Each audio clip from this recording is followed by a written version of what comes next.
And now, the show that bridges the gap between faith and business. Welcome to Bottom Line Faith.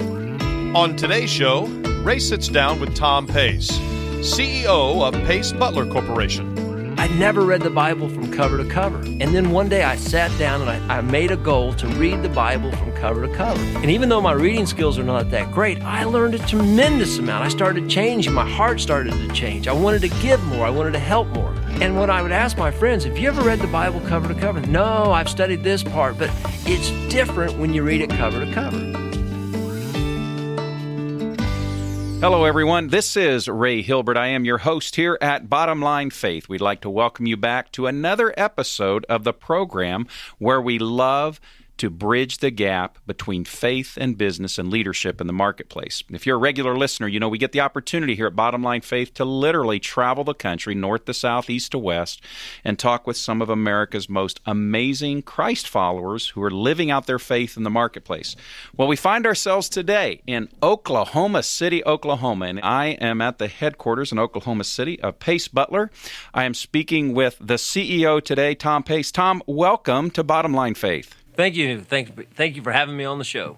Well, Tom, you and I met, we were talking about this earlier, roughly a decade ago, and you're in a new facility here, and that is so exciting. Help our audience to understand who you are here at Pace Butler, what you do, and a little bit of the background of the company. Okay. Well, I started the business, Pace Butler Corporation, in 1987 with an idea. You have to have an idea, you have to take action, you have to stay committed. So I had an idea that I wanted to buy and sell used IBM mainframe computers. So I only had $62.53. I had an idea, and I started taking action. You know, a lot of people talk about you have to have a really well thought out business plan. I used a legal yellow pad. I wrote half of a page of what I wanted to do, and that was my plan. So in 1987, we started buying used IBM mainframes throughout the United States and then reselling them to other companies that wanted to use them. And we did that from 1987 until about 2002, when we had a huge change in our entire company. We now buy used cell phones here in the United States, and then we export the cell phones throughout the world. And so we're helping developing countries all over the world to be able to communicate via the cell phones. Okay, so let me ask you about that. So in my mind's eye, I'm at my local cell phone provider, or I'm at Best Buy or some retail establishment, and I see these boxes in the corner somewhere, and it says, put your phone here or turn in your phone. Is that who you guys are? Is that what you're doing? We do buy from some organizations that collect cell phones like you're talking about for recycle benefits. We do that. But we also buy from organizations throughout the United States, businesses that issue cell phones for their employees, government agencies, cities, municipalities throughout the United States. And we buy large quantities, anywhere from 10 phones and on up to thousands of phones at a time. We do a little bit of phones from consumers, and that's via our website. Okay, fantastic. And so 1987, $62.53, half page on a little legal notepad is your business plan, and here you are 33 years later. Yes. And doing some amazing things. Well, Tom, tell us a little bit. I had an opportunity this morning to sit in your, I don't know what you call it exactly, daily staff meeting, but you have some amazing things that you do here in building your culture. Would you share with our audience a little bit of some of the things you do here that are unique, why you're doing them, and maybe how they might implement them in their companies? In 1990, I wanted to close the business. I wanted to give up. I had not received a paycheck, and I didn't get my first paycheck until 1991. Started in 87, so years without any income. And I borrowed money, and I rented out bedrooms in my house to be able to exist. And in 90, coming to work was a real drag. There were only 7 employees here, and there was a lot of politics. There was a lot of backstabbing. People weren't helping each other. There was low level of respect and honor. And I brought in a consultant, and he said, let me interview the employees. He did, and he comes to me and he says, you need an atmosphere statement. I said, what's an atmosphere statement? I'd heard of mission statements, but I never heard of an atmosphere statement. He said, we're going to write an atmosphere statement so that when someone walks into your business, they feel this atmosphere. And so he, with the employees that we had at the time, without me, wrote an atmosphere statement, and he presented it to me after it came together, and I approved it. I was a little bit hesitant because it talks about God and his principles in it, but we read that atmosphere statement every day, Monday through Friday. Everyone that's on property comes into our conference room, and that's the way we start the day. Of which that's what I participated in this Yes. morning, right? And so we'll probably post that on the website here at Bottom Line Faith so folks can read that and follow along.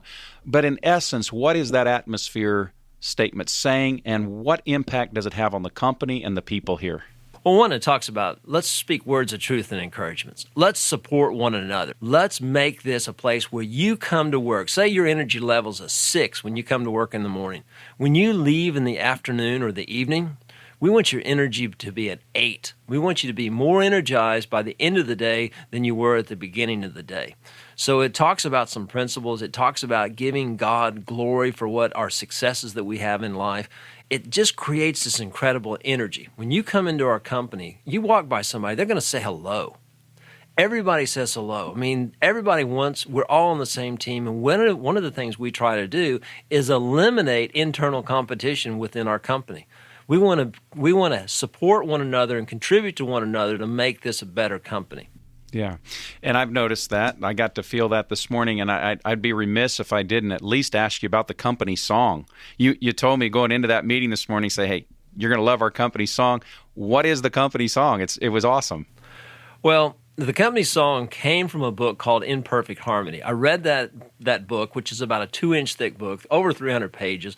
It was recommended to me by Rick Warren, the gentleman that wrote Purpose Driven Life, indirectly through one of his sermons. And so I read that book, and it said that every organization needs to come together, and songs will do that for us. So I wanted a really simple song that we could sing that everybody would know. And so we sing one verse of "If you're happy and you know it, clap your hands." And when a new employee comes in or a visitor comes in and we don't tell them about the company song, they are shocked that here are these adults singing "If you're happy and you know it, clap your hands." If you sing that song anywhere, you got to smile. And sometimes I'll even use it in an audience. I'll say, let's sing a hymn, and I call it a hymn at that time instead of a company song. But if you're happy and you know it, clap your hands. Really simple. You've talked then about the atmosphere statement. You've talked about the company song. But you do some other really amazing things here to not only grow your people, but to impact the world. Let's talk about 2 or 3 of those things. When you're out sharing about your company and your culture and the things that you're doing, what are those things that you share that, hey, here's what we're doing to build our companies, to build our people, and to make a difference in the world? Well, every Monday at 7:30, we normally start work at 8 o'clock, except on Monday. Monday we start at 7:30 because we have a personal development class that's from 7:30 to 9 o'clock, to 8:55 every Monday. And during that, we are exposed to information of spirituality. We watched A Case for Christ by Lee Strobel. We watch sermons by Rick Warren, by Craig Groeschel. So we work on spirituality. And we also work on financial. So Dave Ramsey, this next week, we're going to have a gentleman come in from Charles Schwab to talk to the people about how to open an IRA and what kind of IRA, what kind of investing to do. So it's a personal development class. It's not about training about how to be a better employee, but how to be a better person. We have relationship classes. One of the books that's really a lot of people around here read is Love and Respect, and we have open discussions about that. We just watched the movie Miracle about the U.S. hockey team. There's so much to learn in that movie. Another movie that's really, really popular around here is Rudy. Monday morning is about personal development. And it costs us about $175,000 to $225,000 a year for us to be able to have that class, but I think it's a great investment in people's lives. Our company aim is to build great lives. That's our company aim. And probably one of the reasons why I do that, Ray, is because I need to grow up. I personally need to build a great life. I need to take actions. We don't have a choice as to whether or not we get older, but we do have a choice of whether or not we grow up. And so I'm continually reading books, going to seminars, going to church, watching videos, listening to podcasts to learn how to grow up. Well, I love that, and I had a chance to sit at the table today, and one of the young men that was there very openly shared what these daily meetings and conversations, you talk about the compliments, that they were first they complimented themselves as they went around the table on something that they had done the previous day, and then they went around the table and complimented every other person at the table on something that they see in them.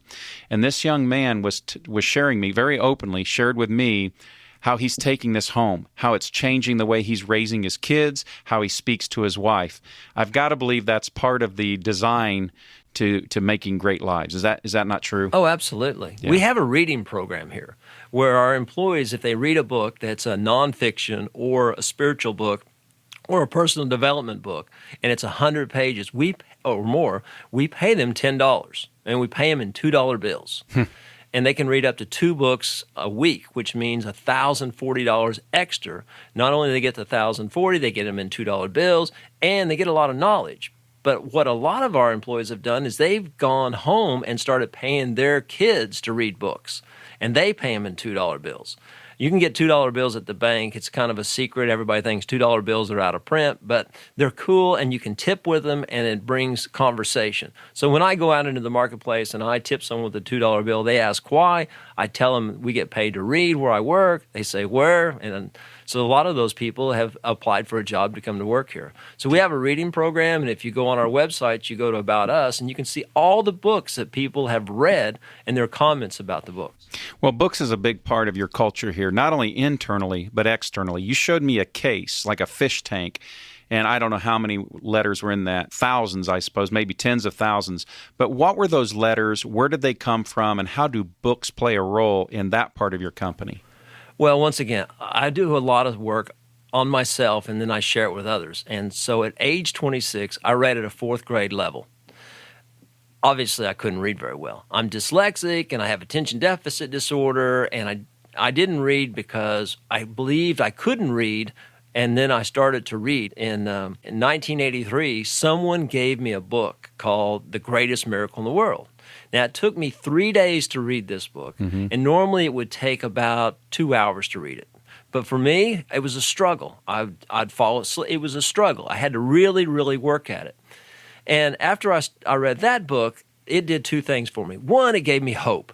It was written by a guy named Og Mandino. Oh, yeah. So it gave me hope. You know, I want to be a rag picker. I want to be a person that helps other people that are lost, that want to be found. I mean, they want to have a life. You're a hope dealer. I love it. Yeah.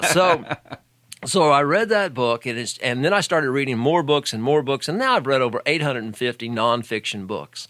And I learned so much. Like Phil Knight, the guy that started Nike, he put it all in a book called Shoe Dog. So you can read how Phil Knight went from basically nothing to Nike. There's all kinds of books. The guys that started Home Depot, the guys that started UPS, Rick Warren's book, The Purpose-Driven Life. So I decided a few years back that every time we buy a used cell phone, and we're going to sell the cell phone for a profit, right? So if you have a phone, we'll buy the phone from you at a reasonable price, a fair price, and then we will sell it to someone else in another country or even here in the United States. We'll make a profit, and part of that profit is going to go to give away a brand new book to someone in need. And so the books that we're giving away right now are Think and Grow Rich by Napoleon Hill. It was written in the 1930s. It's an old classic, yeah. The Purpose-Driven Life by Rick Warren. Alcoholics Anonymous, the basic text that came out in the 1930s also. And then the book I wrote, Mentor, the Kid and the CEO. And so we give away these 4 books throughout the United States to people that are in jails and prisons. There are so many people in jails and prisons that, number one, they don't have the knowledge they need in order to be successful, in order to have a relationship with Jesus Christ, they're lost and they've been fed stuff. Well, in the Purpose-Driven Life, there's over 1,000 scriptures. So people that read that book, when I first started reading it, I'd never read the Bible from cover to cover. And if I continued to read the Purpose-Driven Life over and over, and then one day I sat down and I made a goal to read the Bible from cover to cover. And even though my reading skills are not that great, I learned a tremendous amount. I started changing. My heart started to change. I wanted to give more. I wanted to help more. And so after I read the Purpose-Driven Life, I finally said, I'm going to read the Bible cover to cover. And I did.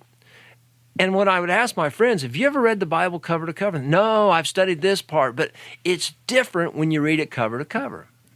So right now in the United States, there's about 3 million people that are in jails or prisons or under the jurisdiction.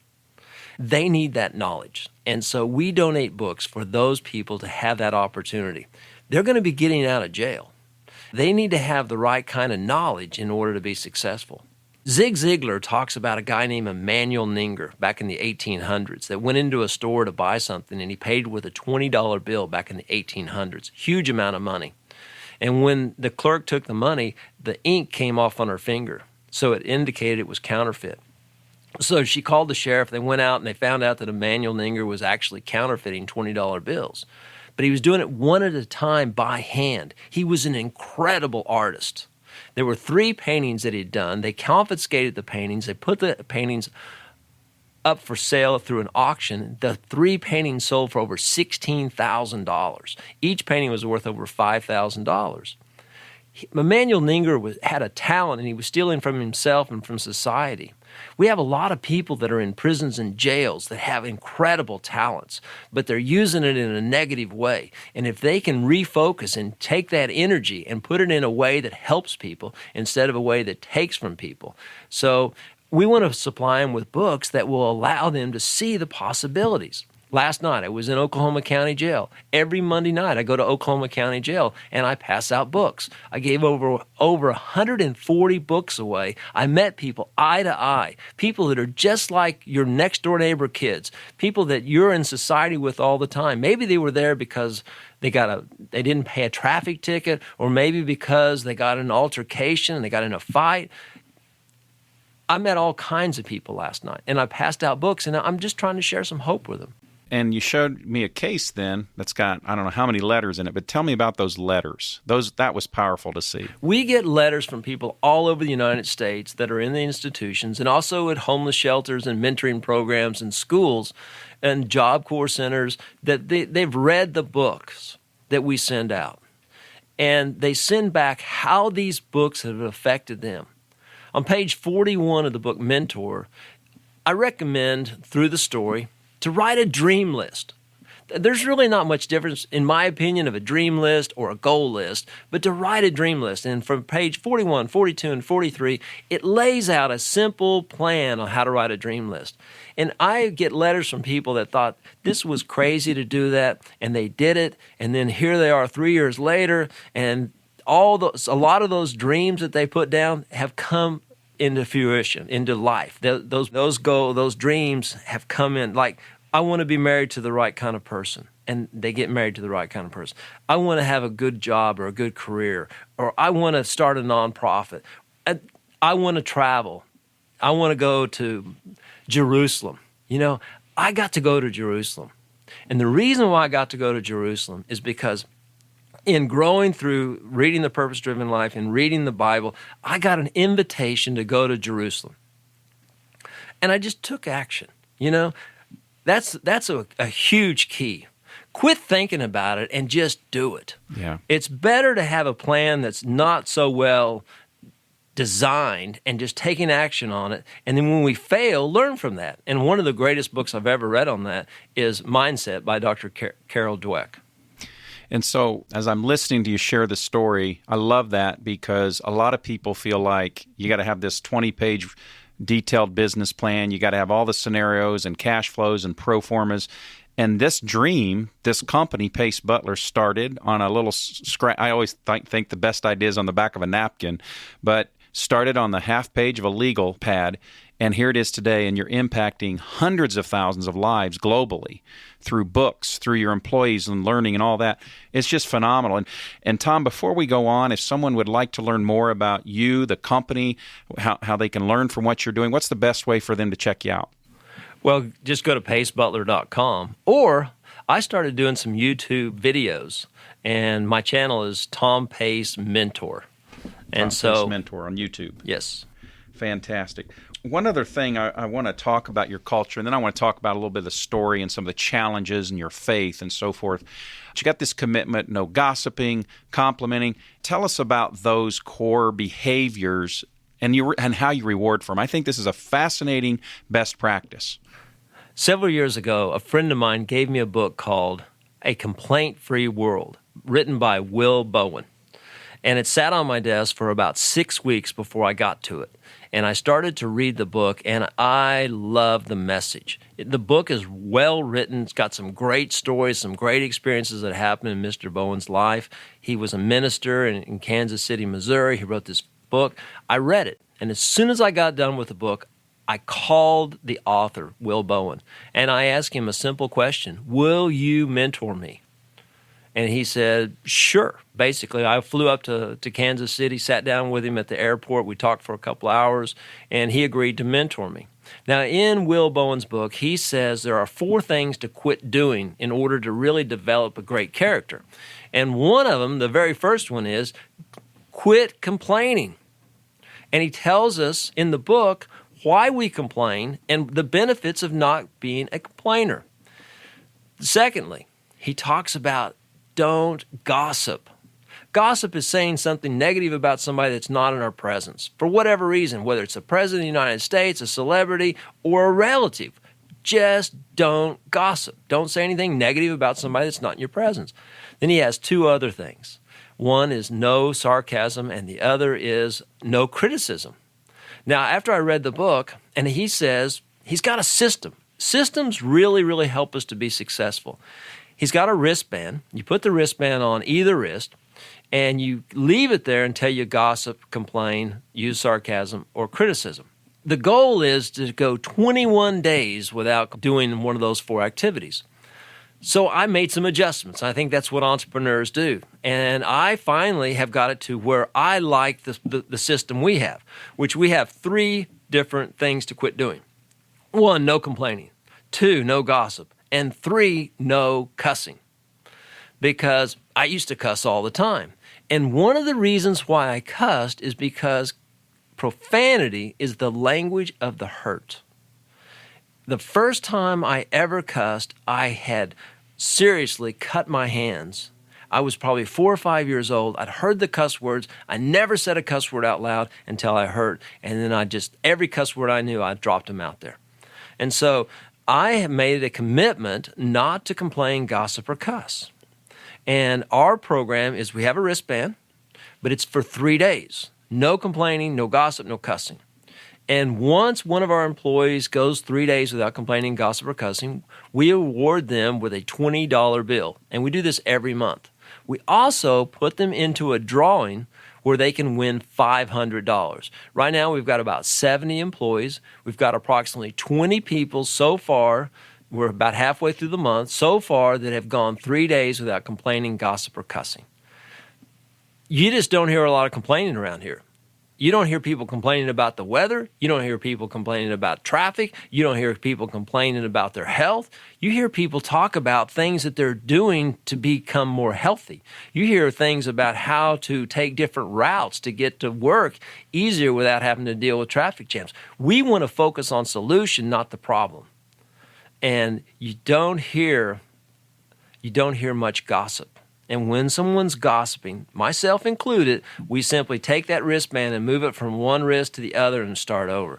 Today, I am on day 7. I've gone 7 days without complaining, gossip, or cussing. And I feel good about that. People that have self-esteem do esteemable things. And if you can go 7 days without complaining about anything, without gossip, and without cussing, that's incredible. That's so amazing. I continue to do that. And that's very scriptural, of course, because the Bible talks about that what's in our heart flows out of our mouth. And so if we've got criticism, critical spirit, it's going to come out in critical words.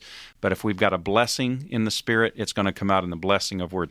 Well, so far we've had a great conversation. We've talked a little bit about the history, about what you do, how you've developed the culture and the people here, how books have played such an incredible role, not only in your own life and development, but in your employees and the culture here, but also through prisons and jails and so forth. I know that not every step along the way has been easy. I'd like to talk for just a couple of moments, because what we like to do at Bottom Line Faith is we like to encourage other business leaders and other entrepreneurs who maybe are in challenging times, maybe trying to figure out that next thing God wants them to do. Take us back, Tom, through your journey. And you talked earlier about, I think you were about 4 years in, hadn't gotten a paycheck yet. That had to be a dark and lonely time for you, and maybe a discouraging time. Was that the most difficult season for you in all the years in the business? And if not, what was? Talk to us about some of the tough times you've had here, and particularly, how'd your faith draw you through that? So in 2002, I came to work, and I met the CFO of our company at the front door, and she said, "We are being sued." And I said, "Well, okay, we need to deal with it, because we try to do everything the way we're supposed to do it." You know, one of my philosophies is, if someone's going to get the short end of the stick, it's going to be our company. So we want to do the right thing as many times as possible. So do you know what a class action lawsuit is? I believe I do. I didn't know, but I can tell you that I have become somewhat of an expert on what a class action lawsuit is. There were some attorneys in Chicago that decided to file a class action lawsuit against our little company. Now, there's a law that we were breaking. It was a minor law. And I felt justified in breaking this law, which I shouldn't have felt justified. It is a law, and I should have abided by the law, but I thought it was an unreasonable law. And it was a simple law that you cannot send a fax to someone without their permission. If you send a fax for solicitation without the permission, they're entitled to $500 if they can prove you didn't have permission. So we were sending out faxes to businesses to buy their IBM mainframe computers. Well, the lawyers found out about this, and they filed a class on everybody that had ever received a fax from us for $500 per page. Well, we were sending out 200,000 faxes a month. We were sending out to businesses all throughout the United States, not to individuals, but to businesses. And this law, written in 1996, was for consumers, not businesses. So I had justification all over to do this. Well, once that happened, that shut down our marketing. And when that shut down our marketing, our top people left and started their own businesses with our customers.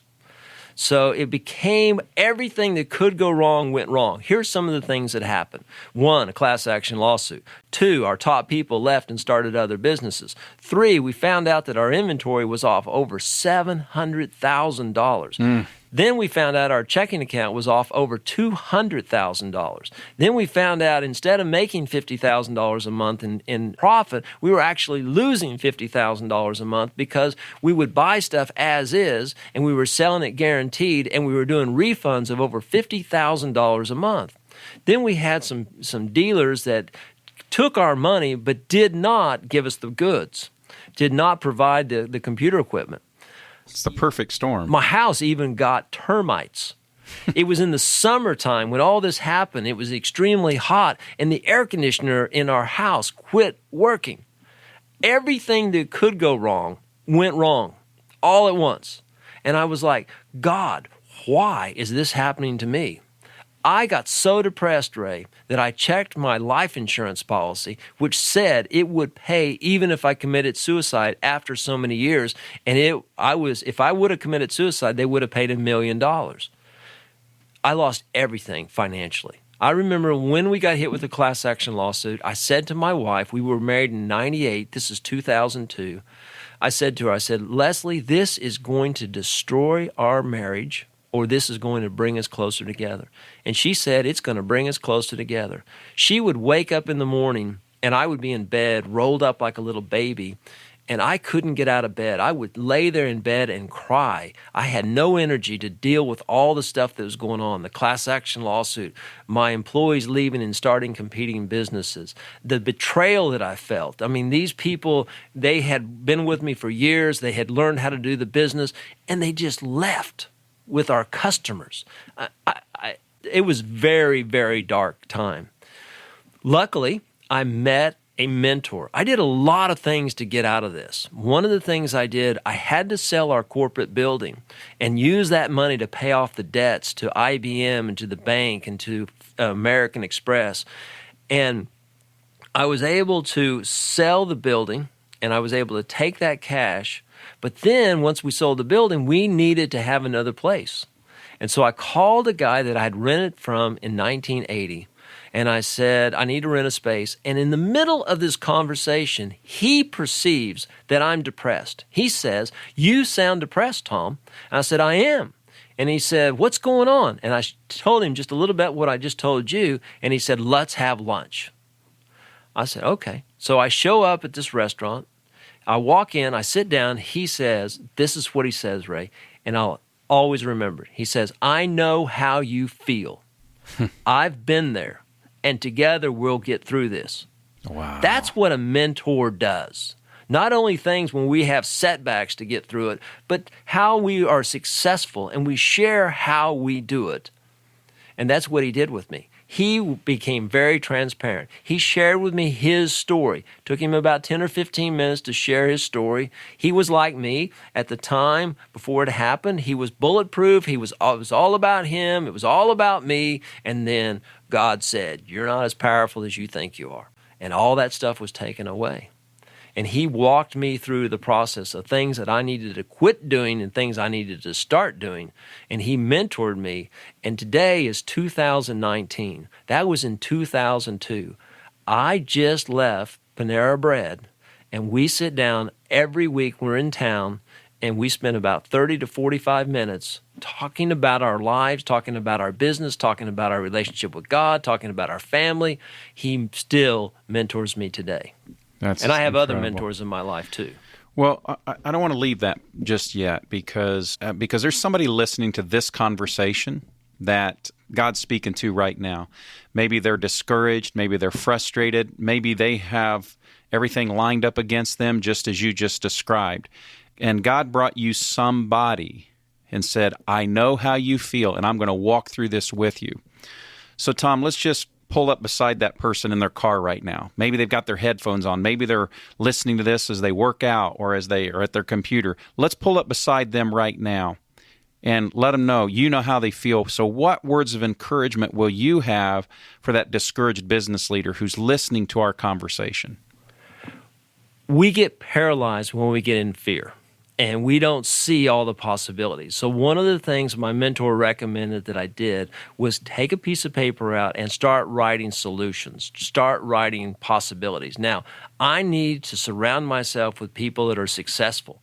So one of the greatest places to go where people are successful is church. I was not an active church member in 2002.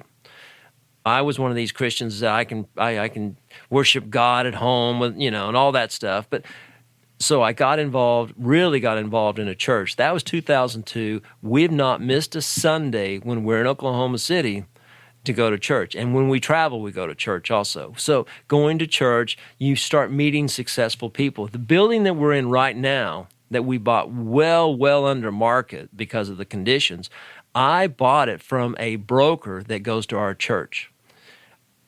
I have developed great relationships from people at church. We all have this serious time in our lives where we have these huge setbacks, and we're not alone, but we think we are. Satan wants us to think we're alone and no one else has experienced this stuff, and there's a saying, we are as sick as our secrets. So if we try to look good on the outside when we're dying on the inside, that can kill us.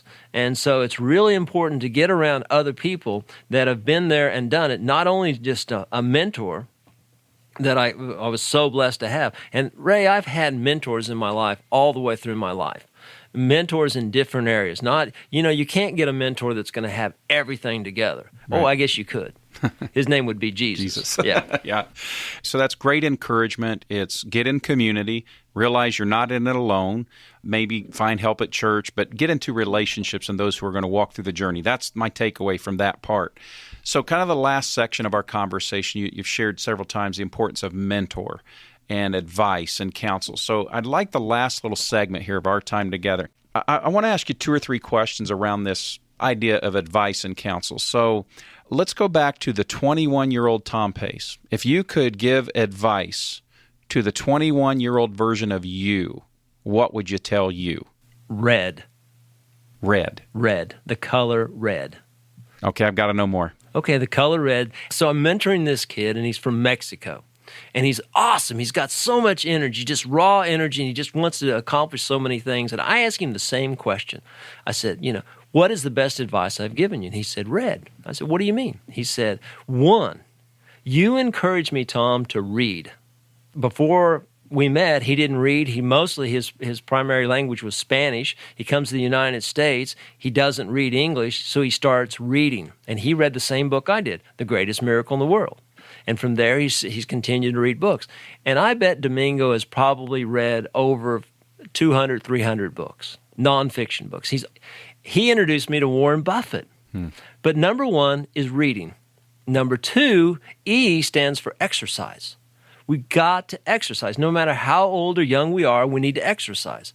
And the third one, D, stands for dreaming. Read, exercise, and dream. If you read, exercise, and dream, you're going to have an incredible life. That's fantastic. As long as you take action. You got to take action. As long as you take action. I love that. So that's great advice to not only the 21-year-old, but to any person who's listening here. So for regular listeners here at Bottom Line Faith, they know that I have one question that I ask at the end of every conversation. But before I get to that, is there any other thought, truth, principle that you want to share with our audience that you want to make sure that they hear before I get to my question? Something that has really become apparent to me in the last 5-10 years. I mean, it was there, but it wasn't crystallized. And what it is my philosophy. My philosophy is the more I give, the more I live. When I give good, I experience good in my life. It's that simple. When I love someone unconditionally, it comes back to me. If we do good, we're going to have a good life. And just like Emmanuel Ninger, where he was trying to steal from society by doing counterfeit 20s, he could have painted beautiful artwork that would have sold for over $5,000. Yeah. So the more we give, the more we live. I love that. The more we give, the more we live. So, Tom, just one last time, folks want to learn more about Pace Butler, yourself. Direct us again. Where's the best place to connect with you? PaceButler.com, Yeah. PaceButler.com, or YouTube, Tom Pace Mentor, or the last place would be worldbookbank.org. Worldbookbank.org is where if you are doing prison ministries or you're going into a mission and you want these books that I talked about, if you go to that website, we provide those books for free. Love it. Love it. Okay, so here we are. The last question, Tom, that I ask every guest here at Bottom Line Faith, I call it my 423 question based out of Proverbs 4:23, where Solomon writes, "Above all else, guard your heart, for from it flows all of life." So, Tom, let's just assume for a moment you're at the end of this side of eternity, and you have a chance to gather your family, your friends, the most precious people on the planet, and you have a chance to pass along one piece of advice. I want you to fill in the blank. Above all else, love God and love people. Love the unlovable. You don't have to love the behavior, but love the people. Love the person. And love is an action. It's not just an emotion. It's about, Gary Chapman wrote a book called The 5 Love Languages. So when I love people, when I love the people that are in jails or prisons or at the country club, I love them through acts of service. I love them through gifts. I love them through quality time. I love them through words. And I love them through touch, a hug, a handshake. Yeah, that's right. Just love people. If you study Edward Deming, he talks about quality improvement, but it's all about love. It's all about just giving unconditionally to the person, but not to the behavior. Yeah. Bob Goff's book, Love Does, it's an action. Yes. Love does. Tom Pace, thank you for being our guest here at Bottom Line Faith. What an honor, and I hope I can come back and we can continue the conversation. You can come here anytime you want. And if some of the listeners want to come and visit our company to see what we're about, just give us a call or go to our website, send me an email. We'd love to have you come and see what we're doing and how we're developing a culture of giving and a culture that really cares. And I just want to say one thing about that. I have a chance literally to travel the country, north to south, east to west, here at the program, and I get to sit in a lot of companies. I talk with a lot of owners and CEOs, and it is truly, truly unique. And I shared that at the table this morning with the team members here at Pace Butler. This is a unique place. You've got to come see it for yourself. It's unique. It's different. It's a little hard to believe that it's real. It's real. But it's real.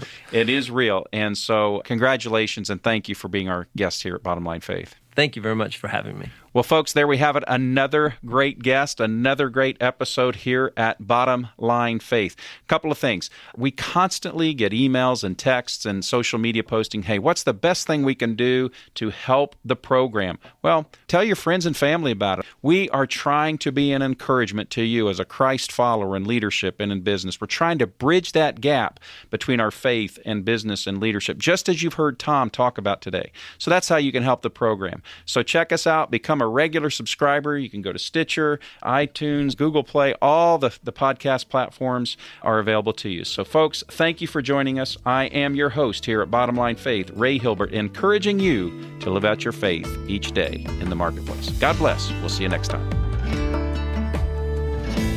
Bottom Line Faith is brought to you by Truth at Work. If you'd like to hear about new episodes or listen to past episodes, visit us online at bottomlinefaith.org. You can also subscribe to the show through Google Play and iTunes.